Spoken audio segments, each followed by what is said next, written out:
네, 고선거 칼럼입니다. 저는 국민의힘이 보수이기를 포기했다고 생각합니다. 송원석이가 지가 감당할 수도 없는 주제도 안 맞는 혁신위원회를 띄우겠다고 하는 것부터 제가 조금 전에 강력하게 경고했습니다. 그런데 더 심각한 문제는 상법 개정입니다. 이거 저 종북주사파들이 우리나라의 그 상장된 대기업들을 완전히 발목을 잡겠다 해서 소액주주들한테 엄청난 권한을 주겠다고 하는 것이 상법 개정입니다. 근데 이게 소액주주들한테 권한을 줄 뿐만 아니라 해치펀드들한테도 그야말로 수탈적인 투기를 할 수 있는 기회를 주는 거거든요. 그게 3% 룰이에요. 3% 룰은 뭐냐면 기업의 감사나 감사위원 선출 시에 최대 주주 의결권을 3%로 제한하는 겁니다. 이렇게 되면 국내 상장사의 이사회가 해치펀드 투기자본들의 놀이판이 될 수 있어요. 그런 때문에 상법 개정안에 수많은 독소 조항 중에서도 특히 이 3% 룰은 이거는 기업 그냥 갖다 내놓는 거다. 해치펀드들 손에 이런 강력한 반대가 재계로부터 나온 거예요. 그 밖에 수많은 독소 조항들이 있습니다. 핵심은 뭐냐? 기업주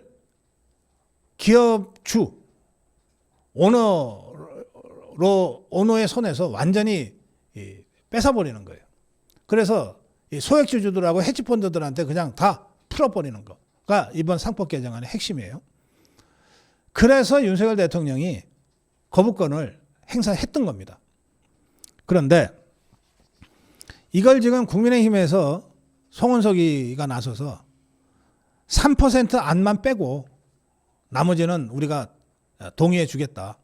이렇게 해서 상법 개정안이 지금 급물살을 타고 있어요. 아무리 저것들이 국회에서 일방 처리하고 이재명이가 그냥 공포하면 되지만 이것이 국민의힘의 강력한 반발과 저항이 있음에도 불구하고 강행했다 그러면 그 후폭풍이 엄청 크거든요. 그런데 국민의힘이 결과적으로 3%는 빼게 하지만 나머지를 다 동의를 해줘 버리면 사실은 재계에서도 저항할 힘이 없어지는 거예요. 그런데 국민의힘이 왜 갑자기 대통령이 거부권까지 행사했던 이 상법 개정안을 3% 독소 조항을 빼고 나머지 독소 조항을 다 통과시키려고 하냐. 국민의힘 안에서 나오는 얘기가 뭐냐면 1,400만 개인 투자자를 의식한 거다. 1,400만 개인 투자자들은 대부분 다 소액 투자자들이니까 소액 주주들이니까 이 사람들이 상법 개정을 원한다. 그러니까 그 사람들의 표를 의식하지 않을 수 없다. 이런 얘기입니다. 이게 얼마나 바보 같은 짓인지를 제가 설명을 드리겠습니다. 자, 2020년 총선 전에 문재인이가 당시 코로나를 이용해서 돈 풀었어요. 민생지원금 100만 원씩 풀겠다 그랬어요. 이 황당한 포퓰리즘에 그것도 선거 직전에 돈을 풀었잖아요. 맞서서 당시에 국민의힘이 어떻게 했냐. 제대로 저항을 못했어. 제대로 저항을 못하고 이게 뭔가 틀린 건데 절대로 해서는 안 되는 나쁜 짓인데 근데 이게 당장 선거를 앞두고 표가 되는 것 같으니까 그걸 적극적으로 맞서서 싸우지를 못하고 결국 굴복했어요.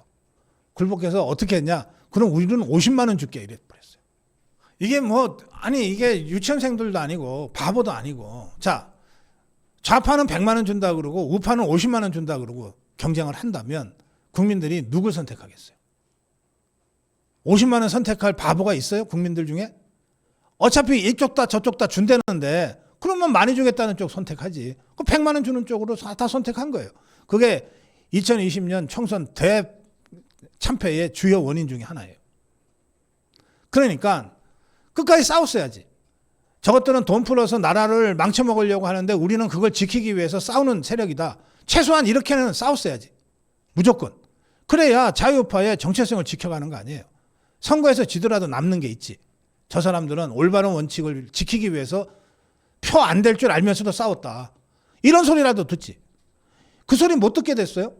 그러면 다시 역으로 기왕에 저쪽에 포퓰리즘에 말려 들어갔다면 그럼 50이 뭐냐, 50이 쪽팔리게 우리는 1000 죽게 하든지, 저쪽에서 100 준다 그러면 우리는 200 죽게 하든지, 그래서 하다못해 표 몇 장이라도 갖고 오든지.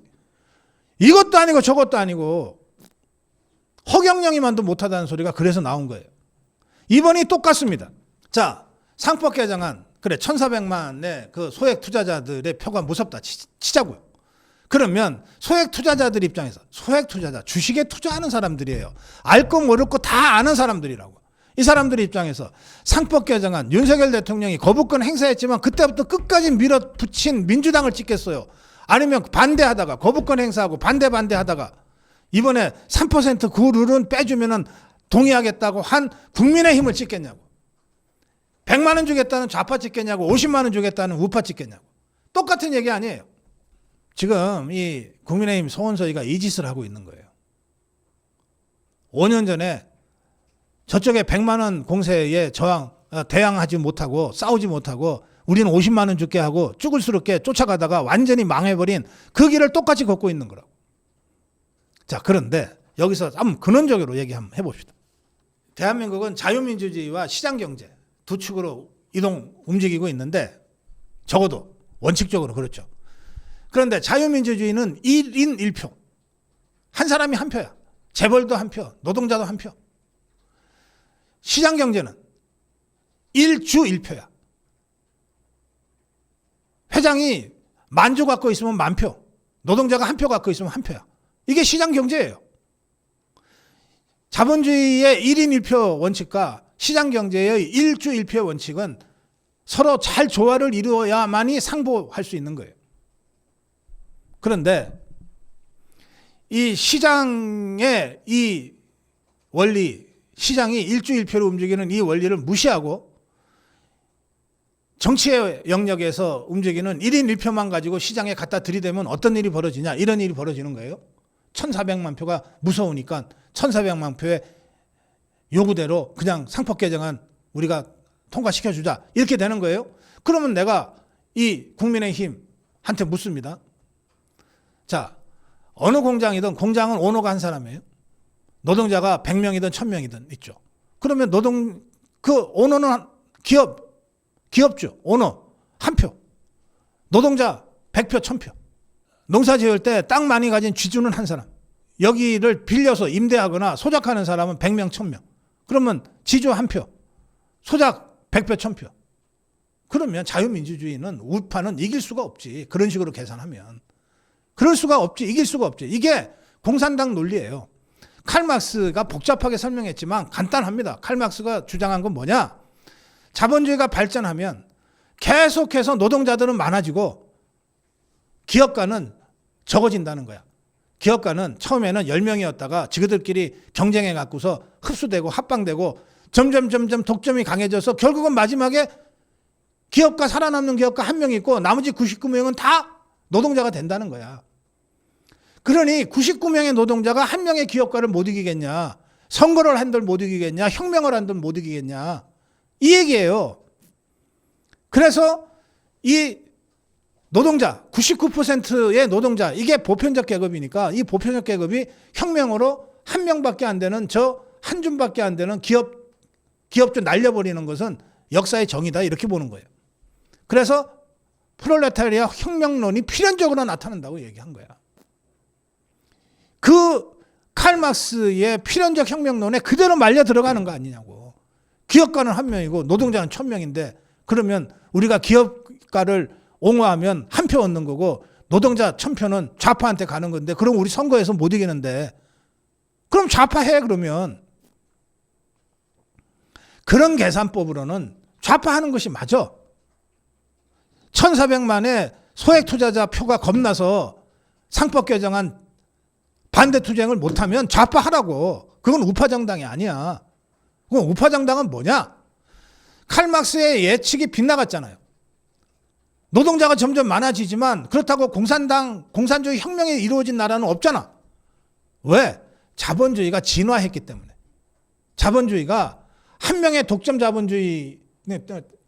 자본가로 수렴되는 것이 아니라 더 많은 중산층들을 만들어내고 노동자들도 지위가 개선이 돼서 이 사람들이 굳이 혁명하지 않아도 잘 살 수 있도록 돼버렸으니까 그게 수정자본주의 아니야. 그게 지금 우리가 채택하고 있는 현대의 시장경제거든.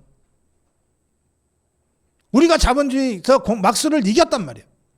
그런데 왜 바보같이 130년 전에 막스가 얘기했던 그 엉뚱한 말도 안 되는 이 단순 이 산수 숫자 많은 쪽이 이긴다. 소액 투자자가 1,400만이니까 2표 의식해서 상법 개정안 우리가 동의 안 해줄 수 없다. 그 순간 우리가 기업을 버리는 거예요. 기업을 버릴 뿐만 아니라 기업에 고용되어서 일하는 수많은 중산층, 살만한 수많은 노동자들, 노동자지만 좌파는 안 찍을 이런 사람들을 표를 다 좌파들한테 보내버리는 거예요. 이게 보수 포기 선언과 똑같습니다. 좌파 포퓰리즘에 굴복한 쪽팔리는 보수의 모습이란 거예요. 이 문제를 자유일보의 남정욱 작가가 이렇게 칼럼을 썼어요. 빚 갚은 사람 바보 만드는 무서운 세상. TV에서 한 아주머니를 봤는데 이 아주머니는 아이가 셋인데 남편은 일찍 세상을 떠나서 어려운 처진데다가 본인은 신체장애까지 있어. 근데 이런 사람이 하루에 서너 시간밖에 안 자고 나머지 시간을 셋으로 쪼개서 3가지 일을 하면서 가족을 부양한 거예요. 그런데 이런 사람한테 뭐 고급진 일이 주어질 것 같지는 않잖아요. 음식점에서 불판 닦느라고 손에서 습진이 떠날 날이 없고 사무실 계단 청소하느라고 허리 통증이 없는 날이 없는 그런 험한 인생을 살고 있어요. 그러면서 새 아이를 부양해. 프로그램 진행자가 그 아주머니한테 물어봤대. 언제가 제일 힘듭니까? 언제가 제일 힘듭니까? 그러자 그 아주머니가 이렇게 대답했대. 이렇게 대답할 때 자기가 제일 힘들었대. 좀 더 열심히 하라고 하는 얘기를 들었을 때가 제일 힘들었대. 그러면서 통곡했다는 거야.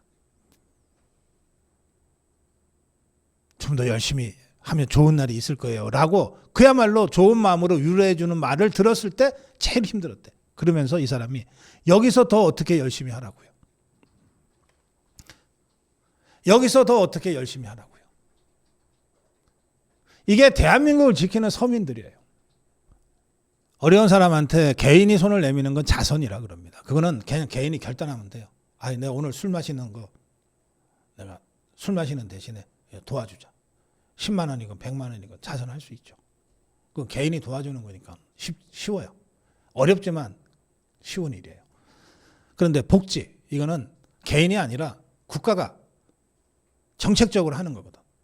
그런데 국가가 정책적으로 하는 이 복지는 재원을 어떻게 조달할 건가? 또 어떤 사람한테 이 복지 혜택을 줄 건가? 이런 것들을 세심하게 꼼꼼하게 하지 않으면 형평성이 무너지고 정작 도움받아야 될 사람보다 도움받지 않아도 될 사람이 도움을 받는 경우들이 생기게 되면서 무책임하고 무대책인 혼란 상태가 돼버리는데 이걸 우리는 포퓰리즘이라고 한다는 거예요. 이걸. 자본주의 사회라고 해서 복지가 없는 거 아닙니다.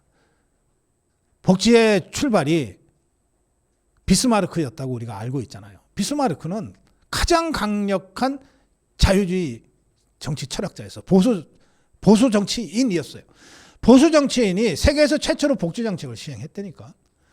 그러니까 우리 자유파가 보수가 복지를 하지 말자는 게 전혀 아니에요. 포퓰리즘을 하지 않아야 된다는 거지. 복지와 포퓰리즘 구별 못해? 그런데 어떻게 보수 정치인 역할을 해? 배지 당장 떼야지. 이 남정욱 작가는 마지막으로 이렇게 얘기해요.